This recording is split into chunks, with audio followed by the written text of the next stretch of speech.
Your Honor, yung tungkol dyan sa game fixing na yan, ito pala kailan maintindihan nyo. Pakisagot lang po. Importante sa atin. Hindi po. Pakisagot lang. I-explain ko lang muna kung ano yung kinikita lang namin dito. Hindi po kami lumalaban. Out of 100%, kumukuha lang kami ng 5% lang. But before we go into that, gusto ko lang yung tinatanong natin, kailangan may integridad yung ating sabong para po tuloy-tuloy ang betting natin. Tama po ba yan? Yes, Your Honor. Kaya mahigpit po kami. Sa ngayon po, wala kami nakikitang game fixing sa amin. Kaya pagdating pa lang po naman, sinecheck na namin, pati mga tare. Okay, thank you. Thank you po, Mr. Chair. Actually, alam naman natin na may pending application ng franchise yung Lucky 8. At nung ito'y dumating sa amin, sa committee namin, syempre bago itong ganitong klaseng pasugalan na humihingi ng prangkisa, talagang napakahirap suriin. Pero ang isa naman ang masasabi ko, sila humarap para mag-apply. Isang bagay ito na masasabi natin tungkol sa kanila. Ngayon, marami rin akong nadidinig, halimbawa, Lucky 8, tapos yung mga yung isang nabanggit nga dyan, si Pineda, na sa sarili nilang kilos, may mga nagsasabi na nakakatulong sila. Ngayon, ang importante ngayon na talakayan natin, ito, siguro tatanungin ko si Mr. Atong paano yung nagiging kooperasyon ninyo sa mga pulis ngayon sa pag-iimbestiga? Kasi nga, di ba may mga sinasabi na sira yung CCTV doon sa Sabungan, naayos na ba yung mga CCTV na yan? Pangalawa, anong klaseng kooperasyon ang binibigay ninyo? Meron din ba kayong mga pinagsususpetsahan? Kung hindi talaga kayo ay responsable dyan, ano ang nakikita ninyong anggulo ngayon dito sa mga nawawala na ito? Kasi yun ang talagang punot dulo nito. Mahirap natin talakayin ang isang prangkisa na may mga kasong ganitong nakabinbin. Yes, Your Honor. Yun po. Yeah, you can respond, please. Okay. Your Honor, about CCTV, okay. Napanood ko rin po na napapagalitan din ng PAGCOR dahil sa hindi sila nag-higpit sa amin sa CCTV. Ang CCTV po sa PAGCOR, ang nilalagyan nila ng CCTV inside casino lang. Hindi po kasi nila teritoryo ang mismong arena eh. Wala talaga kasi sa amin studio lang po eh. Ngayon, yung pag may kukwento ko nga kung paano kung makikita niyo yung studio namin, yung hindi na kailangan lagyan ng CCTV yung mismo site namin dahil naka-video siya. Pagka nagpapalabas may video eh. Yung perimeter naman, hanggang ngayon under construction pa ho kami. Kasi nung mag-start kami ng July 15 hanggang December, may pandemic eh. Ang palabas namin kukunti lang, tapos bumibili kami ng manok, tapos konti-konti lang yan. Nakapag-start kami ng maganda 2021, tapos nagsisimula umakyat yan, tsaka palang, tapos nalaman ko nga na mga March yata yun, napunta kami sa PAGCOR na kailangan kami i-regulate. You mean to say na yung tatlong sabungan na inoperate ninyo puro under construction pa, kaya hindi kayo nakapaglagay ng CCTV? Farm lang ho yan eh, farm. Okay. Farm. Nagsimula kami sa isang ang style ng farm kasi bukid yan, bukid. May pader. May pader, wala. Nung una, walang pader. Ginagawa namin yan sa isang lang, yung rueda lang. So, yun ang ginawa namin arena. So, tapos yung mga manok, yung mga cockhouse, kanya-kanyang cockhouse yan, may air condition. Nung una, wala pa nga air condition eh. Nakalagay lang eh. So, within few months, nagsisimula pa lang kami ayusin. Tuloy-tuloy ang construction hanggang ngayong oras na to. Kasi tignan nyo. Tsaka, sa mga pulis, maski tanong nyo po sa kanila, every time na gusto nila pumunta sa amin, pinupuntahan nila kami. Never kami nag-object na imbestigahan kami. Yung sa CCTV, humihingi po ako ng paumanin. Ilang hektarya yung lupa namin sa Lipa. 33 hectares, hanggang ngayon pinapadiran pa. Tapos yung sa Santa Cruz namin, 10 hectares, 11. Hindi naman kami makapagpadir ng ayos dati dahil yung pandemic, mahirap yung mapag-travel. Okay, for Lipa, sabi mo, open na, with the indulgence of Senator Grace mo, is it okay na this, mag-follow up lang ako? Go ahead, sir. Nakikinig lang din po ako. Thank you, Mr. Chair. Yeah, thank you. Sabi mo, sa Lipa, 33 hectares, tapos kinukural ninyo. How about Manila? I think this Manila Arena is already built up establishment. Manila Arena, nagawa po namin dati yan as cockpit. Hindi po nakakapagsabong dyan. Santa Cruz, nakapagsabong lately lang nung pinayagan lang ng IATF. Matagal naka-stack yan, idle yung lugar eh. Kaya nga, kung matagal na rin itong walang CCTV. Wala po, kagagawa lang yan na bagong gawa lang yung arena na yan eh. Tapos inabot nga, ginawa yan nung wala pang COVID nung wala pang pandemic, kagagawa lang yan. Wala pa eh. Wala talaga. Pero meron na pinalagyan ko na ngayon. Ngayon, kung signal nila, pinalagyan ko kasi ginagamit na po namin, Your Honor. Senator Lacson is recognized. Just as a manifestation, I noticed that we've been straying away from the intent of this legislative inquiry. No, parang nakalimutan na natin yung mga nawawalan sa bungero. We're more interested in to hear from the PNP kung meron na silang progress sa investigation kasi ito yung medyo bitin last hearing. So, yes, sir. refer to you, Mr. Chairman. Yes, sir. Just an observation. Magdadalawang oras na tayo, hindi pa natin natatakil yung intent, the intent of this legislative inquiry, Mr. Yes, sir. I agree with you, sir. I agree with you. Pinagbigyan ko lang ito si Mr. Atong Ang kasi inimbita natin. Pinagbigyan ko lang magsalita. But can you wrap up?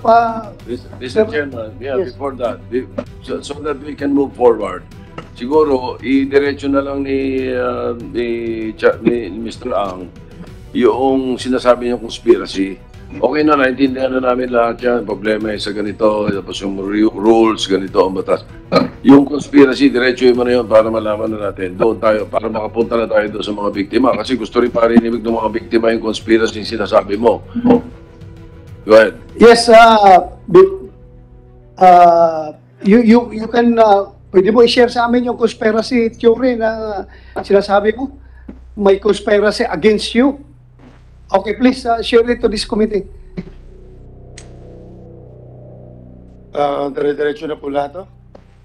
Ang ano ko po kasi. Kung gusto mo, di ba, you are asking for executive session. So, mamaya na yan. Sa executive session, sabihin mo. Okay, so... Kung pwede tayo mag-break lang ng mga 10 minutes. Okay. Nila Senator Lacson para makita. Yeah, we can give it to you. Kasi may involved din ng mga magugulo rito. Yeah. But before that, I would like to recognize Senator Franklin Dillon. Thank you very much. Thank you very much, Mr. Chairman. Just a few questions in relation to this, the subject of suspicion that about 31 of our sabong aficionados have disappeared. The reports indicate, Mr. Chairman, that the motive for the abduction is fixing of the cockfights. Yun pong nangdadaya. In fact, ngayon, mayroon pong sinasabi si Mr. Ang may conspiracy. So, sa aking tingin, tama po ba sabihin natin na malaki ang involved dito sa isabong kaya kailangan malinis ang pagpapatakbo ng industriya ito, matawag natin industriya.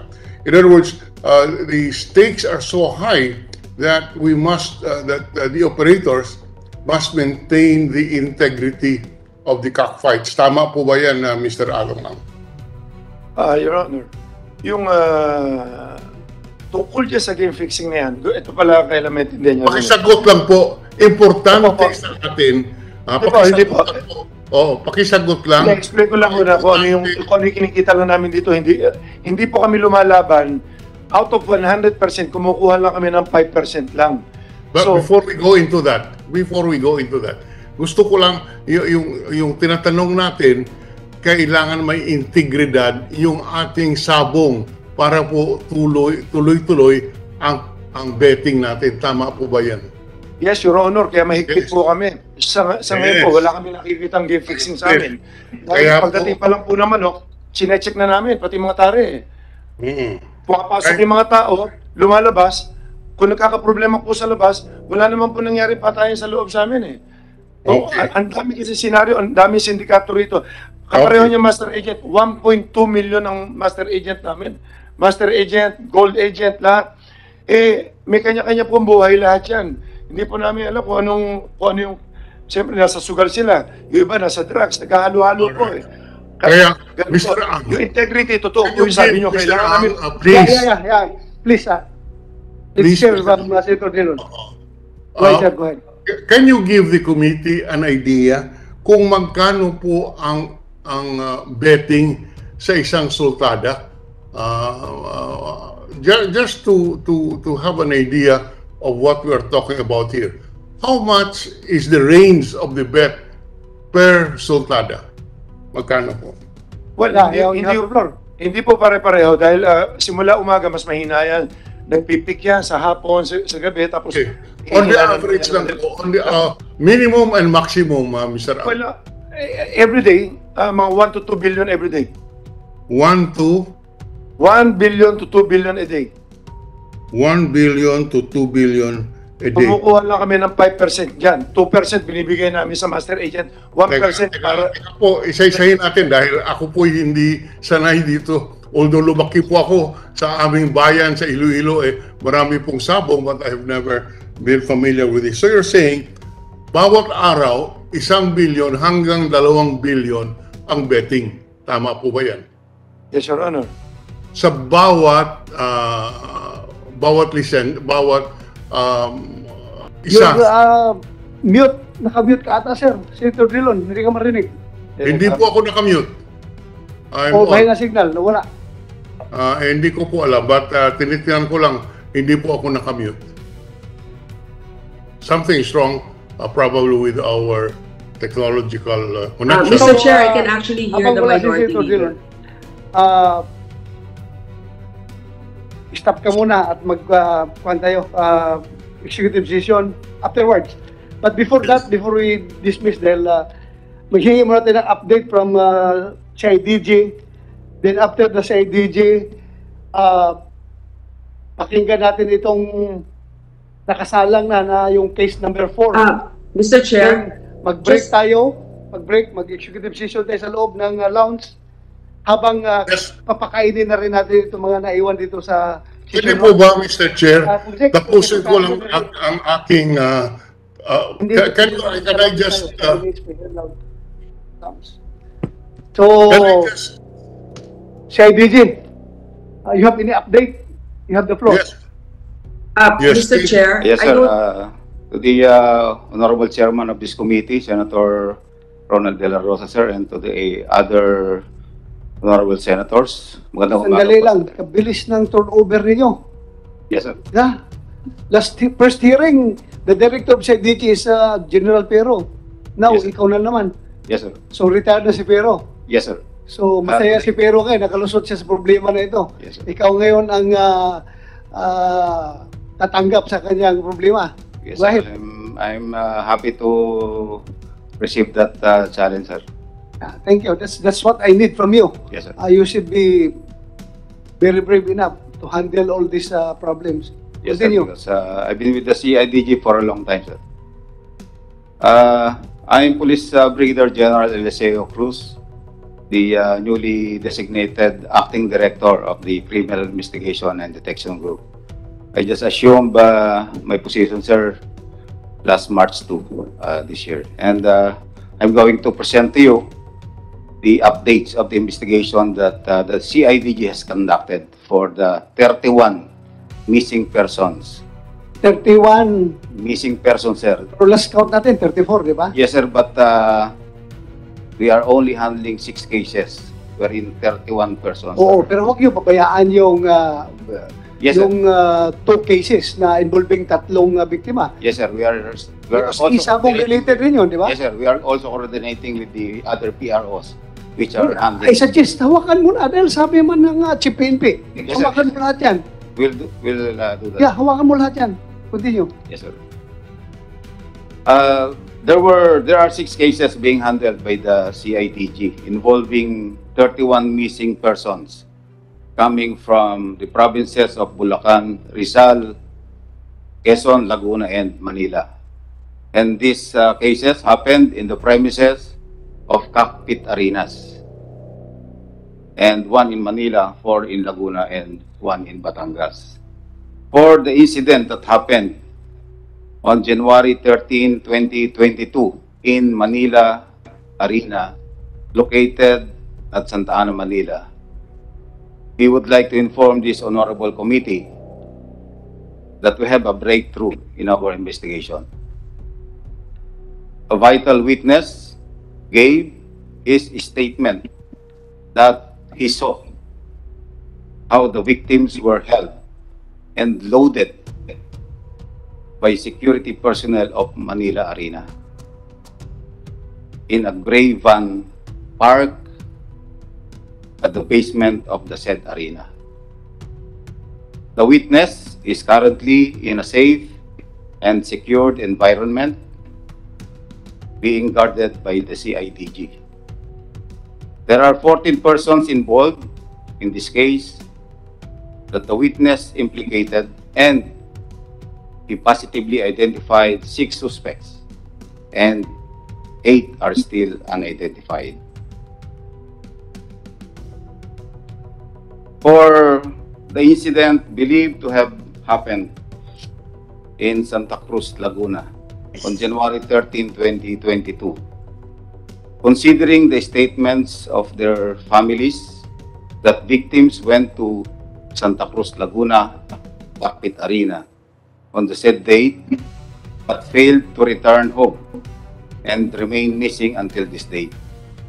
And despite being missing, bank withdrawals from the ATM account of one of the victims, Melbert Santos, was recorded at BDO Lipa City Branch and is now being investigated by the CIDG. The person captured in the CCTV footage who withdrew money using the said ATM account is considered as one of our persons of interest and subject for manhunt operation by the CIDG. So you mean to say, manhunt operations, identified na ninyo? Yung tao Actually, na- sir, that's just the word that I use, but we are actually identifying, and once we identify, of course, we have to take appropriate actions on how we take custody about this person or file appropriate charges in court, sir. Okay, continue. For the 6 missing persons with last known whereabouts in Royal Octodome in Lipa City, Batangas on January 6, 2022. The investigations is going on and we have 2 persons of interest. For the 5 missing persons with last known whereabouts in Santa Cruz Cockpit Arena in Santa Cruz on December 29, 2021, the investigation is going on and we have 2 persons of interest. For the 6 missing persons with last known whereabouts in Santa Cruz Arena in Santa Cruz, Laguna on May 11, 2021, the investigation is going on and we have 1 person of interest. For the 4 missing persons with last known whereabouts in Santa Cruz Cockpit Arena in Santa Cruz, Laguna on April 28, 2021, the investigation is going on and we have filed obstruction of justice against 1 Brindon Dineros Retusto and we have 3 other persons of interest. These are the updates of our investigation and we are conducting continuous backtracking to gather more evidence and witnesses for the eventual solution of these cases. And we are sure, sir, the Honorable Committee, and of course the Filipino people, that the PNP will pursue this investigation to its fullest, leaving no stone unturned until we ferry out the truth and serve justice. Thank you very much, Your Honors. Mr. Chairman, Yes, thank you, General Eliseo Cruz. just one or two Right. questions. Are you ready to file cases before the prosecutor, refer the case or cases to the with the prosecutor's office? Yes, sir. We are now filing appropriate case against the identified 6 persons Yeah. in Manila Arena, and we'll be filing kidnapping with serious illegal detention, punishable under Article 267 of the Revised Penal Code. Just so we are understood by the victims' families, you cannot anymore conduct arrest based on Rule 113, di ba? Citizen's arrest. It's no longer proper Yes, sir. to pursue these It will people and be- arrest them. You have to wait for the issuance of the corresponding warrants of arrest. Yes, sir. Kung magkakaroon ng warrants of arrest. Yes, sir. In the meantime, you will refer these cases before the prosecutor's office and let the preliminary investigation proceed, di ba? Yes, sir. That will be filed regularly before the Direct filing. City Prosecutor's Office of Manila, sir, and there will be preliminary investigation to be conducted, and subpoenas will be sent Yeah. to the identified 6 suspects. Yeah. And, Summons na lang ang tatanggapin nila from the prosecutor. yes, Para sir. maintindihan ng mga victims' families, baka isipin nila, walang ginagawa yung PNP. Because you're not authorized under the law, under the rules of court, to conduct arrest at this point in time. Yes, sir. Hindi na applicable, hindi ba? Yes, sir. Para maliwanag sa kanila. Yes, sir. So immediately, what you're telling us is you're filing cases against these people who are properly identified and positively identified, di ba? Yes, sir. Positively you're- identified by a witness And properly identified. and properly identified. Thank you. Yes, sir. Thank you, sir. Any more? Okay ka na? That's our update, sir, on the investigation, sir. Okay, thank you. Thank you very much. Sir, okay lang sa inyo. Balikan natin si Senator Drilon. Naputol kanina. Senator Drilon, sir, pasensya ka na, sir. We could not hear you.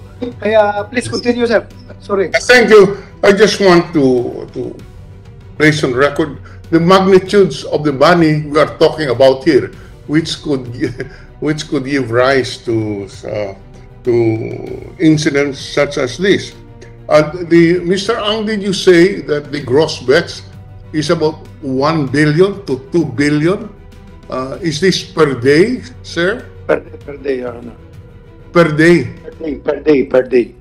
Okay, 1 to 2 billion. Masyado pong, approximately, can we say 1.5 billion on the average per day? Gross bets, tama po ba yun? Pwede, depende rin no kasi sa ano yan, sa araw-araw kasi malakas lang po pag Friday, Saturday. Oh, but you're saying 1 to 2 billion per day. Let's say 1.5 na, 1.6 And average. this is only for Lucky 8 or for the 7 or for the 8 licensees, Mr. Ang? Pues, sa amin lang po yan. Sa inyo lang po. Ang kabuuan po kayo magkano? Just rough estimate of the gross bets of the e-sabong industry. Well, hindi ko kabisado sales nila, pero kung titignan mo yung sales nila, mga to, let's say, mga 500 million sila po, ganun. 500 or 700. 500 million per day. More or less sila. Yes, all right. Yes, Now- sir, excuse me, Senator Drilon, sir. Yes, sir. If I may interject, no? Kung gusto mo natin malaman yung kabuuan na pera dyan sa industry na yan, I think PAGCOR, meron silang accurate data mamaya. They can share it with us, sir. So please continue, sir. Tanungin natin yung PAGCOR later. Alam Yes, nila thank yung gaano, Thank you. what is the percentage of Lucky 8's contribution to the overall revenue derived from e-sabong industry. May data ang PAGCOR niyan. Hindi po. Naka-fix Thank you. po kasi sila eh. Naka-fix po sila na for every licensing. Nag-issue sila. Obligado kami ng 75 million na minimum guarantee of per Yes. Yeah, alam na. each ever is higher do sa 12,500 per Opo. fights. Kami more than eh. So ang binabayad namin siguro more or less 135 million every Yeah. sa amin. Sir, please continue, sir. Continue. Thank you very much, sir. So if we're saying, Mr. Ang, kung sinasabi po natin, ang gross bets on the average would be at least minimum 1 billion to 2 billion per day. How many days do you operate in a month? 30 days, 31 days. 30 days. So, Araw-araw po, meron po kaming laro. so we are saying that kung 30 days po, hindi ko na po makompute.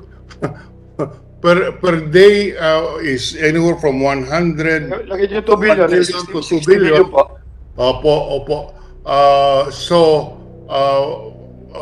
Per month, it's anywhere from 30 billion to 60 billion. Ganun po ba? More than 60 billion po. How much? A month. A month is Yes. about 60 billion. Yes, Your Honor. 60 billion. Magkano po ang inyong komisyon? Well, 5% kinukuha namin, tapos binibigay namin sa mga agent, 2%, tapos Teka muna. Just the gross muna. At so 5% of 60 billion is roughly 3 billion per month ang commission ninyo.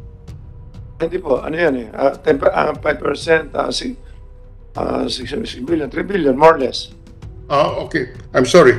5% of 60 billion is roughly 30 billion per month. Ganun po ba? 66 billion, 3 billion lang po yan. At Tapos minus 5%, that's roughly 30 Billion. billion, 30 billion per month. Ang 3 lang, 3. 3 lang po, 3 lang. ha? 5% lang 5% of 60 billion is 30 billion, right? 3. I'm 3 lang sorry. po, 3 lang po. 3 billion. Yan po ang kinikita ng franchisee dito. Hindi po kinikita, may ano po yung binibigay po, binabalik po namin sa mga agent, 2 or 2.5, depende ho. Binibigay namin sa kanila uli mga 2 or 2.5. So, kung sa 3 billion, kung alisin mo yung kalahati, binibigay na kagad yun, 1.5 na lang matitira. Plus my expenses pa, nalagay mo 1%, alisin mo 1% yun, more or less mga nasa mga 900, 800 matitira sa isang buwan. Anyway, yes. At Doon least- ako kunin yun sa mga popcorn, sa mga ganyan. Doon na namin nabayad lahat. Kaya po, kung 3 billion ang kinikita ng Lucky 8, baka po payat ang 640 million na sinasabi ng Pagcor na kanilang income dito sa Isabong. Ulitin ko lang, 3 billion per month. Even assuming that you incur expenses on this, 640 million per month of revenue by Pagcor is pittance, is very small compared to the gross income of Lucky 8. That's all that I am trying to point out. Mr. Chairman, just to pursue lang. Yes. Point of Okay. clarification, Mr. Chairman. Yes, Yung sir. 5%. Yes, sir. Yeah, thank you, Senator Drilon. I-pursue ko lang yung point yung sa 5%. 5% Yes. for both entries or 5% for one entry? Pag pinagsama yung both entries, kaya nga without risk kami. Kung may tayong 1 million sa kabila, 1 million sa kabila, 2%, 2 million yun, minus 5% yun. So 5% sa both entries na. Total. Yun na yung gross. Oh, Hindi total. ito yung 5 sa one entry, another 5 for the other entry. Pareho, maski sa amin. Pareho na yun. Thank you. So, kaya po, that's why I'm just asking yung gross per day. And from the testimony, it would appear that the gross income per representation and in the absence of any proof to the contrary, we accept that as the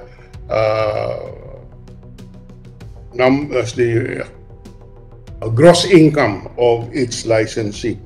Yan lang po muna. We would love to hear from the Pagcor on the exact amounts. But for the record, if we talk about 3 billion per month for Lucky 8 alone, even assuming that this is the gross income, ay 640 million per month na sinasabi po ng PAGCOR.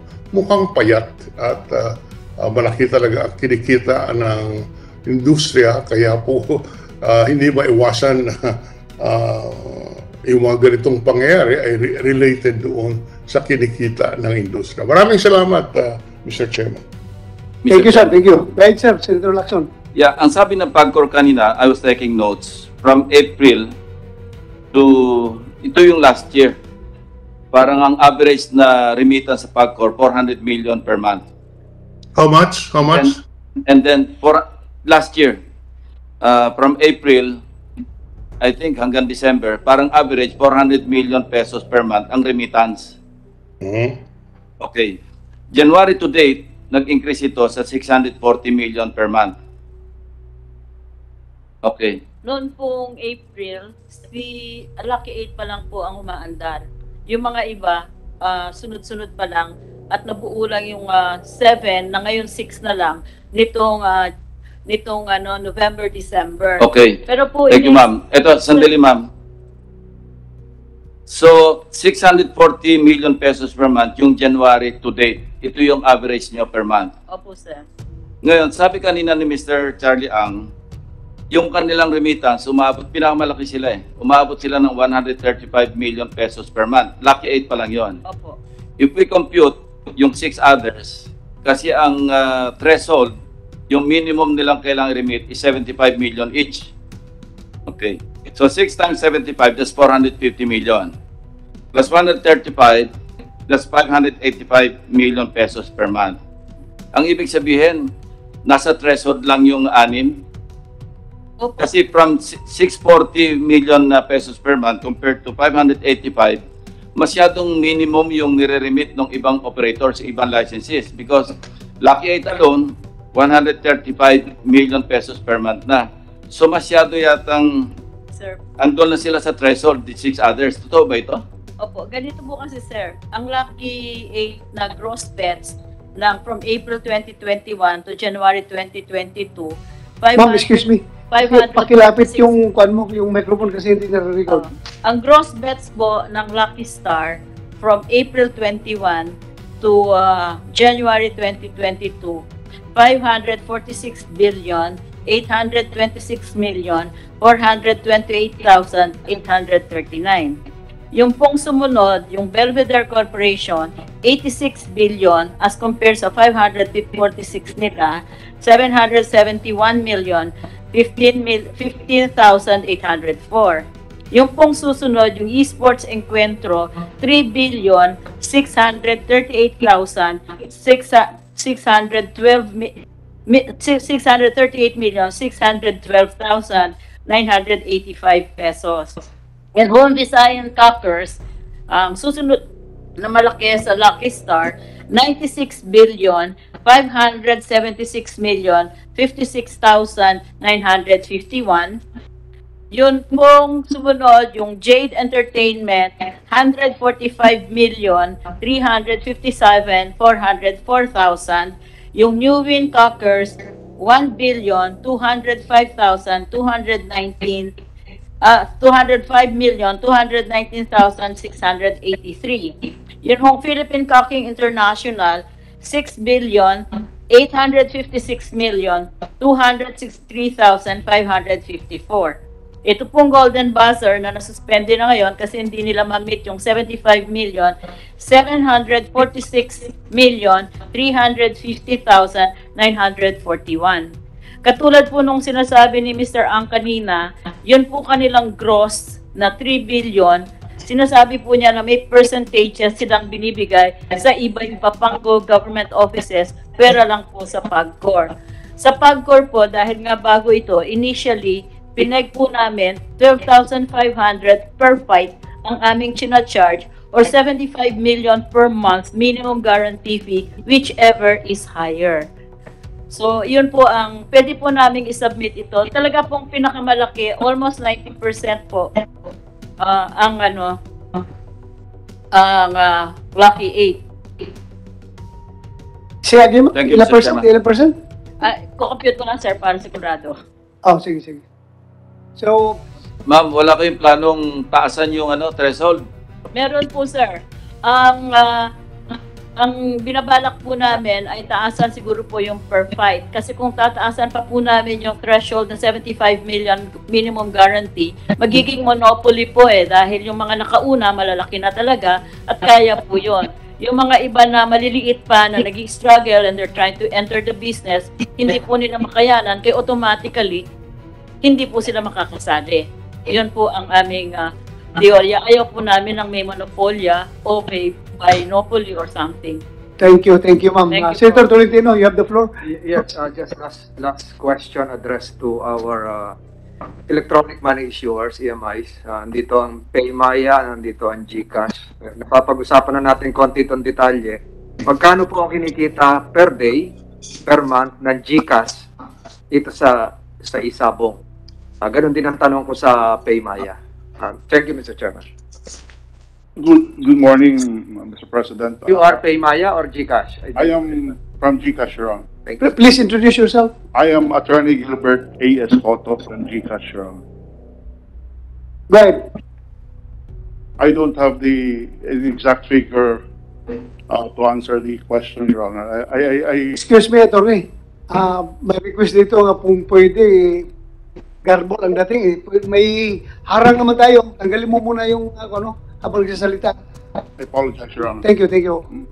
I don't have the exact figure, Your Honor, to answer the question of the Honorable Senator Francis Tolentino.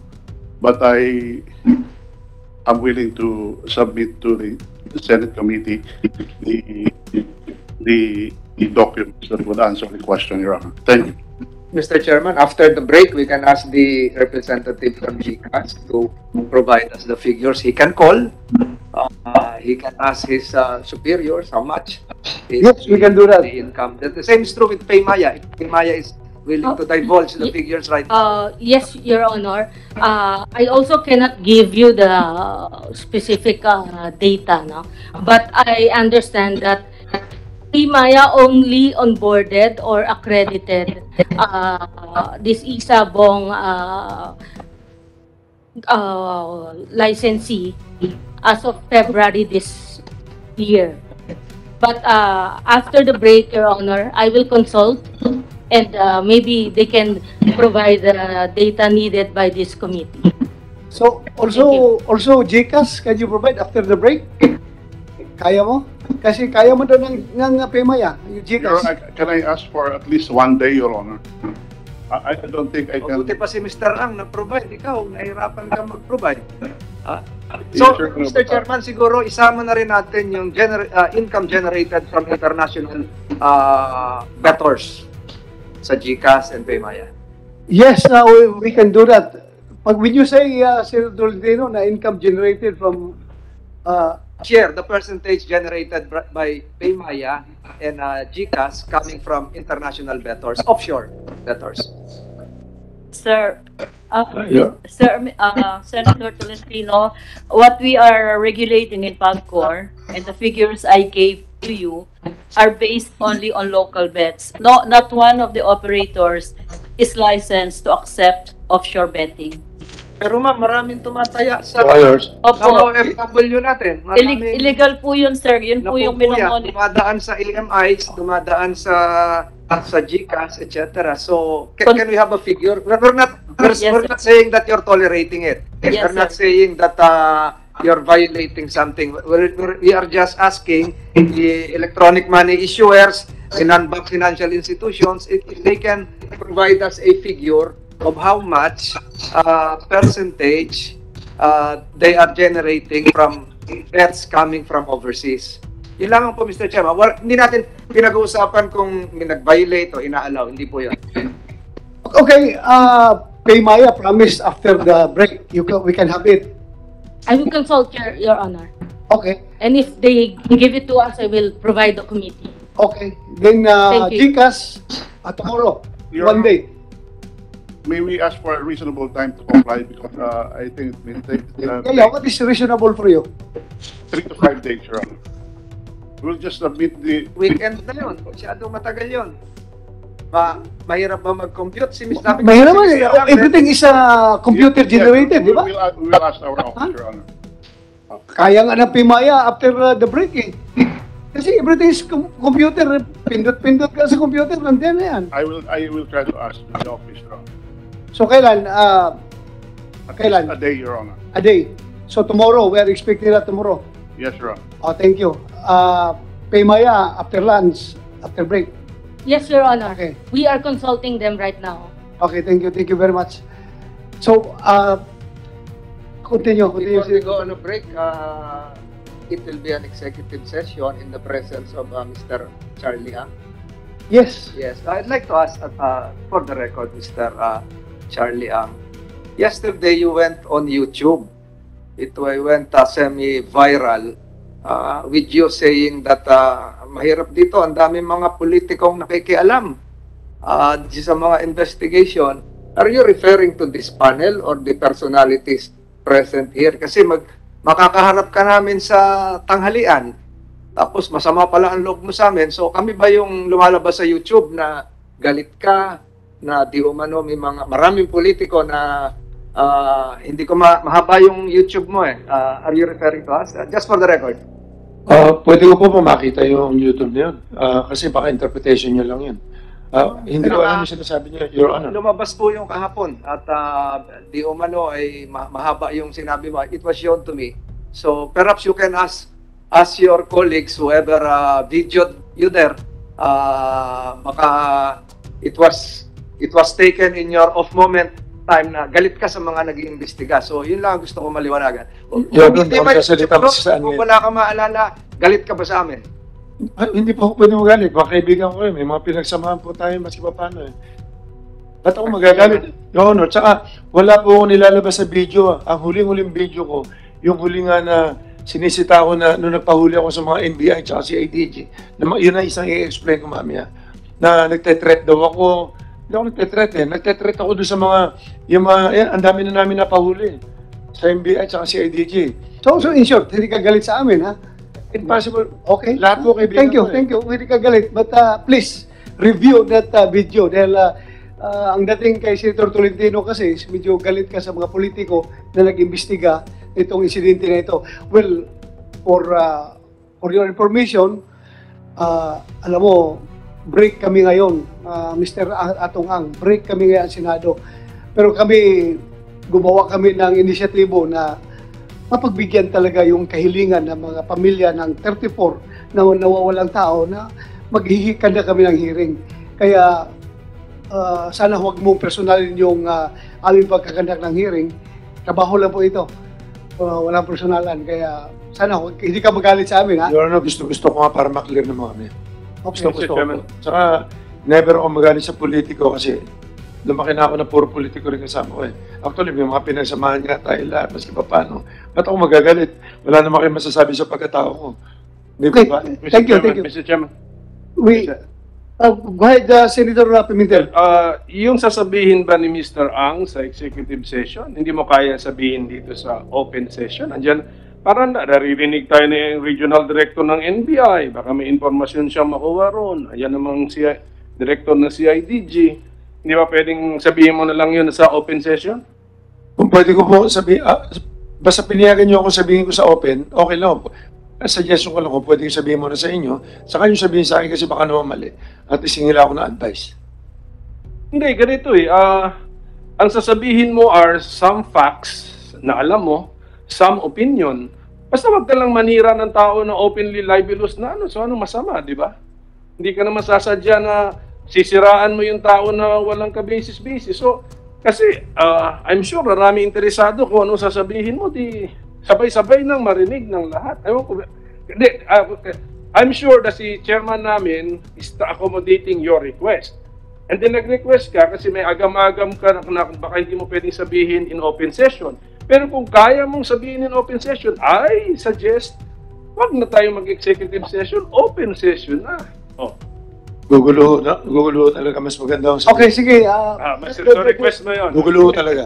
The chair considers your point. Pakinggan ka namin in executive session. Anyway, yung tanong ko, wala namang right or wrong answer, opinion, yung position. Okay. No? Sige. Sige, one last mag-break na pa kami sa chairman. Tanungin ko lang si Police Major General Cruz na si IDG. Yeah, go ahead, go ahead. So, no, I'd like to congratulate him kasi meron na mga tinatawag na breakthrough, sir, no? Maybe work ng predecessor mo pa to, pero you were part of this. 6 already identified, sabi mo 14 suspects dun sa Manila Arena. At doon, nakalimutan ko yung date nitong event. Ano, sabi mo sa basement sila January 13 case. Is that the case number 1? January 13. Pero kung mga security guards po to lahat, more or less yung 14? Yes, Your Honor. So, they are all part of the security, di ba? So, siguro alam natin na hindi pa to case closed dahil mukhang mga nautusan lang po yan. Hindi po, I assure na hindi pa yan ang mastermind. Tama ba, Police Major General? We are, right now, sir, we are just basing our actions on the testimony of a witness. Correct. And other evidence at hand. So, yeah, ako lang. Ito lang pakiramdam ko. Medyo malayo-layo pa ito na matapos. Because imagine 14 security guards abducting 6 people dun sa case number 1. Yes, sir. 14 security guards. Ba't naman kaya nila gagawin yan? So, napag-utusan lang. There must be some higher power or higher person or authority above the security guards. Yun tawagin na lang nating mastermind. So, that is just the feeling I have. So, I hope that you pursue that possibility, no? That this does not stop at the security guard level. Yes, Your Honor. That's always the course of our investigation in CIDG. When we investigate crime, we make sure that everything is checked and kagaya nga po ng kasabihan, we will leave no stone unturned in the investigation. Thank you. Anyway, Senator Pimentel, the management of Manila Arena is also invited. Andito, di ba? Komisek, the manager of Manila Arena. For the record, sir, we have invited them. Okay, so andito sila. Check, sir. Okay, thank you. So from here, ma'am, siguro mas maganda mamaya na kayo na may pagbigyan after the break. Kain muna tayo. Okay lang sa inyo? Kain muna tayo. Kumsik, please bigyan ng pagkain yung mga resource persons natin. Habang nag-break tayo, kami, executive session sa loob with Mr. Ang. Yes, sir. We'll comply, sir. Okay, thank you.